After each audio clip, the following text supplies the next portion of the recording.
And welcome to the Crawford Podcasting Network for a step 2 of Tom's Take Plus 1, which I started last week with my good friend Teddy Terzian. Now I'm going to have another good friend of mine here in Greater Lansing, one of the cool kids in town. He's one of the most popular people that I know. His name is Jim Baker. I love Jim Baker. How you doing, Jimmy? Tom, I'm doing great. How are you, bud? Good to see you. I'm doing. We could go a ton of different directions in this podcast, but I just want to ask up front. I'm not trying to be mean spirited here, Jimmy, but I got to get this out of the way. What the hell happened to your Pittsburgh Steelers last night? I tell you, that was a debacle last night. That was crazy. We have a lot of injuries, but man, we look unmotivated. That bothers me a lot. Thanks for bringing that up. Thanks for I had to, man. I mean, I'm not going to go the Michigan State route. But you're going to bring that up too? No, I'm not. No, that's hands off. I'm like, I didn't interfere with a guy. No. It's like none of us want to go that way, right? Exactly. Anyway, well, Jamie, I've always marveled at you because you're just a ball of energy, and you got, let's start out with. I want to start out with what you do for a living, and that's, basically you've been in the office furniture business for, are we talking 30 years? You must like it. Tell us about your company. You have a company change, or name, your company has changed, and what apps, what do you do? Yeah, thanks. So I've been doing this now for 30 years. I started my own business in 2000. I sold it to the Steelcase dealer. I started a new one up called Corporate Office Interiors. And I decided over the last couple of years to rebrand it. It's called Innovare now. The reason really we're doing is because we're getting a lot more into architects, interior designers, doing a lot more full instead of just desks, chairs, and files and workstations. We're doing demountable panels and getting in a lot of different areas. So Innovare is kind of more of a creative type name. And that's really what we do the best is go into spaces and be creative with our clients, see what's the best need for them. And so we felt that this new name change kind of just gives a little breath of new air and fresh air, and we have fun doing it. Well, you're a creative guy, Jimmy. I want to ask you though, because I've thought about your business and some of these people who are in, that I know around Greater Lansing and beyond, in commercial real estate involving office space. The fact that people are working at home now, and in a remote situation where they don't have to go to the office, have you had to adjust your target audience here? Is that, you anticipate any of that? I mean, it absolutely crushed our industry, no doubt about it. The new projects, new construction that's been on the books, we're doing really well with. But that everyday client that's looking to reconfigure just is not happening anymore. And so we've had to adjust, no doubt about it. We're going to be fine. But we've also worked with clients and talked to them early about their strategy, how they're getting back to work and what kind of a partition, or what are we going to do to keep social distancing. And the hard part of that is nobody knows what that social distance is going to mean. Is that going to stay at 6 feet? Is it going to go down to 5 feet with a vaccine? Do we not worry about it anymore? Oh my God. So facilities and corporate offices are afraid to try something because nobody really knows what's going to happen. And so everyone's just in standput, and we're hearing people aren't going back till, early spring at the earliest. I'm hearing July, August, September. It's just not great for anybody, put it that way. Well, when I think of, I see these big corporate office buildings, I'm thinking, well, they could probably cut that in half because half of them want to work at home anyway. And with technology, Zoom calls, StreamYard, which we're on right now, are people going to say, hey, I can cut my budget in terms of what I have to do for housing my employees in half? Do you think that's going to happen? No, I do a little bit, but I think that's short-term thinking. Thinking about if you had to, think of your culture of your company. If you're all where you are in Zoom meetings, yes. Look at football. We had Zoom meetings every week with our players. I wasn't connecting with them. That's not the culture we want to show. And same thing for these companies who really look at culture as their thriving force and why people want to be there. These Zoom meetings don't get that. People will be back. They will be back, and they'll be back in full forces. And because they want the interaction with people. I go nuts sitting in my house. Oh my God. You want socialization. Or people are going to start looking at their jobs as just a job instead of my friends I work with type thing. So I think they'll come back. No, I agree totally with you on that, Jimmy. I mean, you and I are both like Terzi, and we're all social people. I mean, we Right. gotta have that, that banter with people, and you can't do that. I mean, this is fun what we're doing right now, but I want to punch you in the shoulder and stuff Right. like that. And when I tease you about the Steelers and other things, That's but I right. want to go back historically on when I first met Jim Baker. And I love barking dogs in the background because mine Sorry won't go about that. nuts here. No, I love it. I love that aspect of it. I know you have a black lab. I know I've been stalking you. I know all about you, Jimmy. Okay. But when I first met you, God, I don't know how long ago, because you have 28 years with youth football, the Mid Michigan Pony League, Yeah. and then there was the Capital Area Youth Football League. And we would have these meetings, folks, like once a month. Everybody goes, and I was representing the East Lansing Junior Trojans. Jimmy was Lansing Catholic. And so we go to these meetings. Everybody say, God, you like go to those meetings? I go, yeah, I don't mind them. I'll tell you why I don't mind them. I mean, I felt like I should have paid a cover charge to go into those meetings because between Jim Baker, Lansing Catholic, you had Joe Joseph from Joey from DeWitt, who actually was a Lansing Catholic guy, but he was in DeWitt. Family, his kids played there. He's a trader. Scott Lonier from Grand Ledge, Yep. and Rich Monty from the Junior Quakers. Those four dudes, man, I tell you what, they entertain me for hours on just the banter. And then me, in contrast, the laid back guy from East Lansing. We have no issues. We're just going with the flow, right, Jimmy? Wasn't that how it pretty much played out? Yeah. We had some great conversations back then. In fact, I'm heading to Florida here tomorrow and spending the week with Joey Joseph and his family down there. So my friendship has continued on. You guys crack me up. Like, we had fun. Yeah, I mean, we took those topics, and then Rich was Rich never said anything, right? Rich Monty. I see you out there, Rich. I know you're watching my podcast. But anyway, what the bottom line is, and all that, I think in all those missions, that we were what's best for the kids, and I think everybody was consistent on that. Yep, it was, and you know what? If you look at, we had Grand Ledge, with how many kids they had at Holt, and then you had smaller programs like me, and Eastern was smaller in the youth level. Yeah. But we all did what we always came to the agreement was the best for the kids. Yeah. And there was a lot of good football minds in there that always had the best interest of the kids. No, I think so, and I think it's helped your program. My God, at Lansing Catholic. It's amazing what you've done over there. We're going to talk about that. So before we started this podcast, folks, here on the Crawford Podcast Network, I asked Jimmy, I go, so how many years you been coaching at Lansing Catholic? I thought it might be like 10 to 15 or something like that. 28 freaking years you've been coaching Lansing Catholic, offensive line coach, and then also with the Lansing Catholic Youth, Junior Cougars program. Where do you get your energy, dude? Where? Well, I tell you, 28 years, that's a lot of flags. I see the referee. Yes. What motivates you? You know what? I just love it.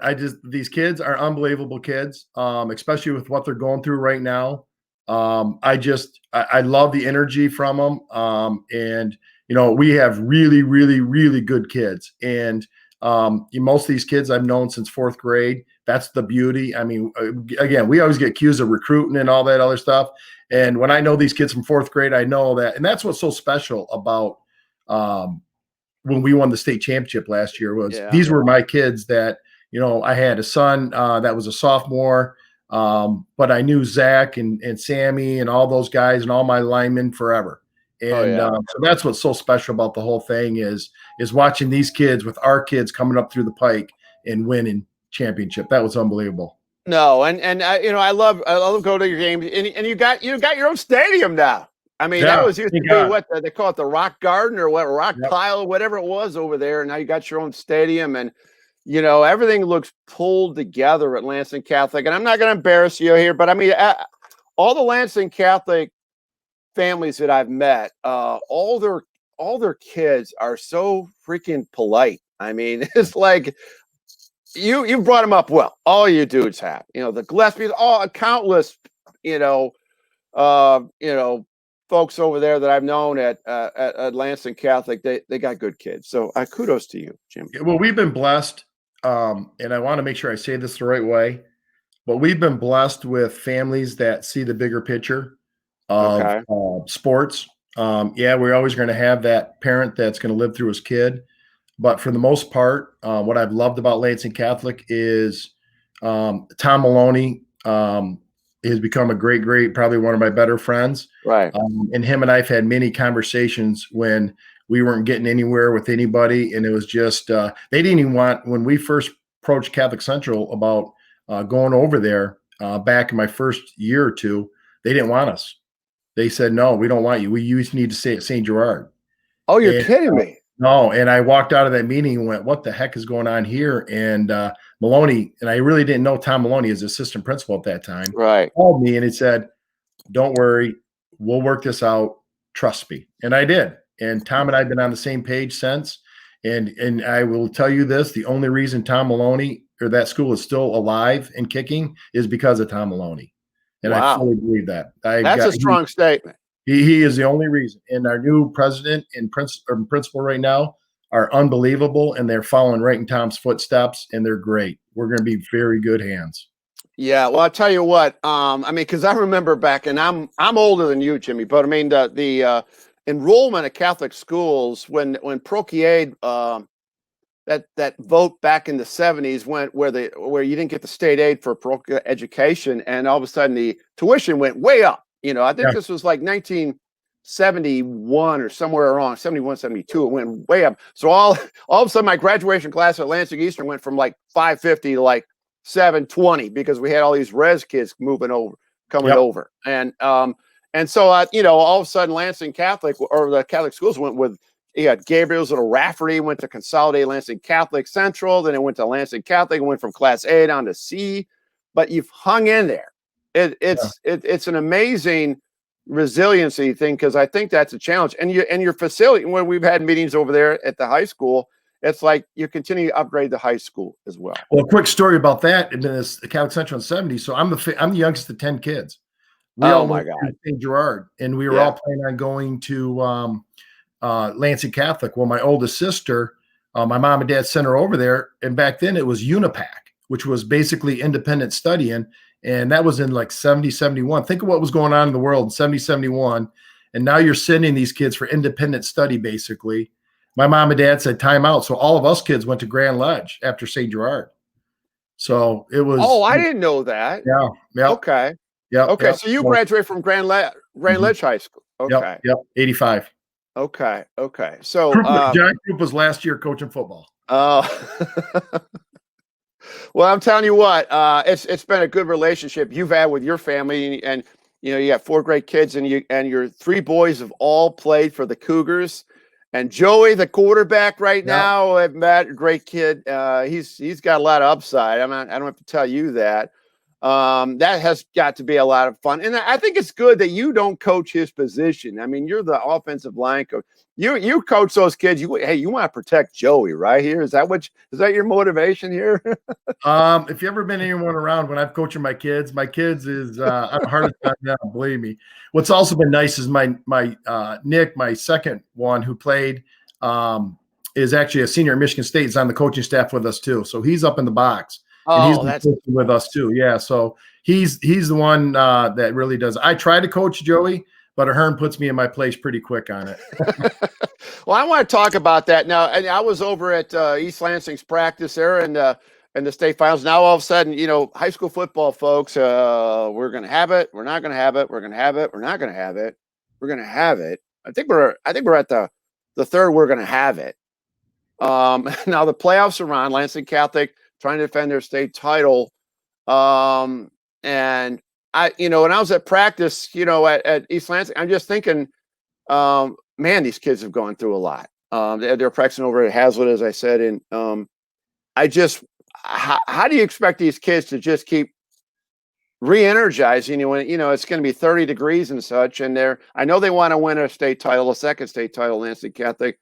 But where are your kids at right now? I mean, if you could divulge that as far as mentally. Absolutely, I will. They're not there yet, to be honest with you. They're getting there.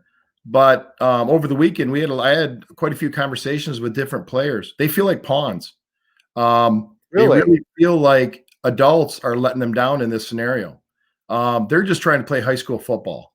And for the start and the stop and all that stuff, and I give you 100% credit to Mark Ewell and the High School Association because they're doing the best they're doing with, and Agreed. I thank God he's standing up for us. He's And awesome. he's great, and he's leading us like a leader should. I just feel horrible that the way it's coming down because I mean, for instance, I'm supposed to be leaving for Florida. I was supposed to leave Saturday. I find out Friday I can't leave for 2 Right. weeks. Well, that's my problem. I want football above that, so we've delayed our trip. But there's other people that are already down in Florida. There's other people that are up north. There's other people that had ski vacations. Right.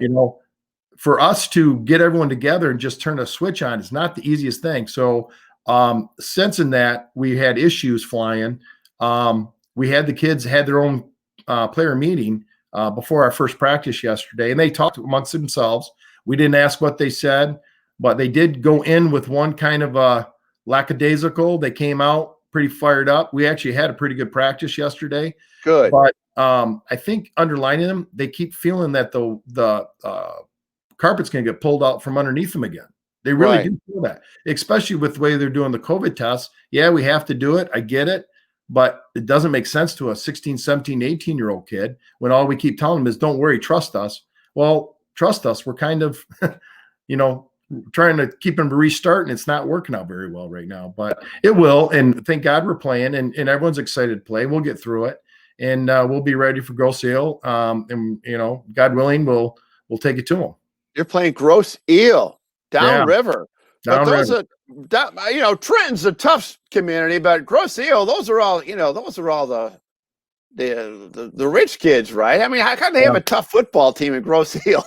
You know what? It's funny because they got a really good quarterback. They got a really good running back, receiver. To be honest with you, offensively, they look a lot like us. Okay. So they want to throw the ball. So we're excited to play them. We'll be playing them up here at Cougar Stadium. So, we just got to get everyone focused and do what we do. And Hearn will do what he does, and he'll lead us to a championship, hopefully.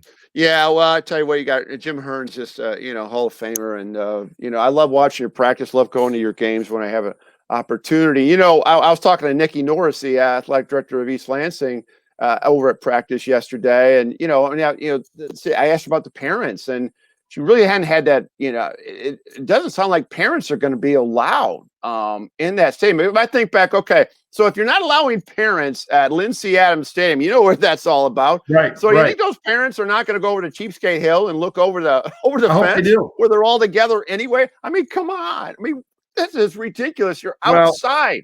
Yeah, it is, and that's where this is not on Mark or anyone else. This is where common sense doesn't make sense. That literally my wife could drop myself and Joey off to the game, go to Walmart and shop for 2 or 3 hours, and then instead of sitting in a 5,000 seat stadium 20 feet from another person and allowing that to happen, nobody trusts us to do it the right way. We've been in school with 500 kids since middle of August, and I think we've had 2 or 3 cases throughout the whole year. Oh, that's amazing. We've managed it. Other people are managing it. People are doing. Yeah, there is things going on. I'm not doubting that at all. But I just feel that it's getting to be where we're using the kids. I really believe we're using as pawns. I really do, and I feel horrible for them. Living with one of the kids in my house. Yeah. So when you one more question about that. I mean, with COVID, I mean, you're going to have, Christmas is coming up there. I mean, that's a challenge to keep everybody healthy too, right? Because they're going to make, it's just it's vulnerable time right now coming up. I mean, and if you have anybody test positive on your team, does that mean you're out, or what's the protocol on that as far as what's going to happen is, and we've actually structured our practice so no kid's going to be next to another kid for more than 14 minutes.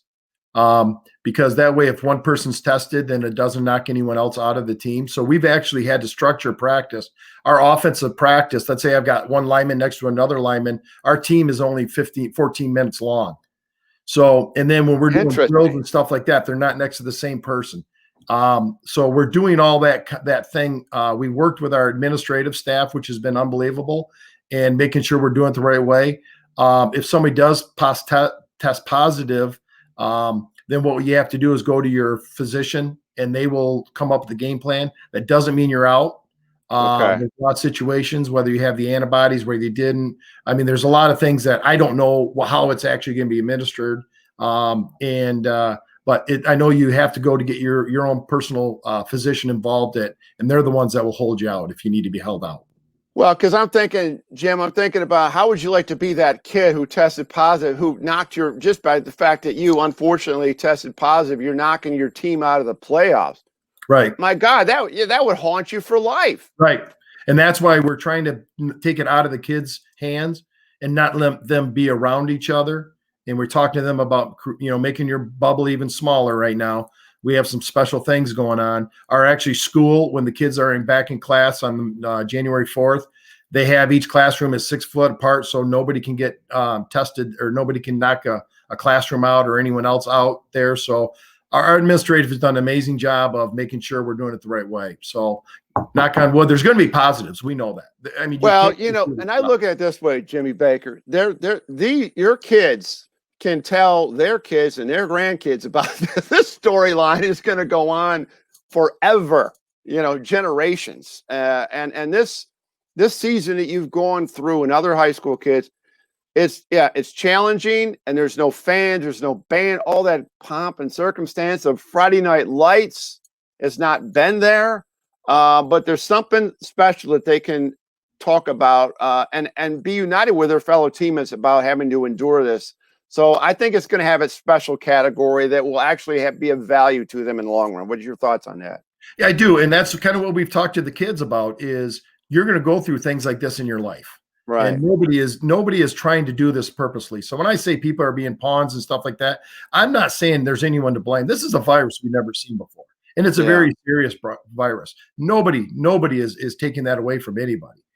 I think that the kids have got to learn, and unfortunately learning the hard way. Like I had a senior last year, senior trip canceled, open house canceled, spring baseball was canceled, all that other stuff was canceled. These kids have to learn with adversity, and unfortunately they're, instead of just enjoying their high school like they should be without a care in the world, right. it's they have to do different. But hopefully that makes them a better person throughout their lives and they learn from it. Well, if they're being coached by Jim Baker and that fine staff, they're going to be better people. How's that for a nice? Let's throw some sugar at the end of our podcast. I certainly appreciate being on Tom's Take +1, Jim Baker, and all the luck to you and your Cougars. And be safe, my friend, with your family. And I hope you guys cop another state title for Greater Lansing. Thanks, Tom, and Merry Christmas to you and your family and everyone out there. All right, Merry Christmas to you. Thanks so much. All right.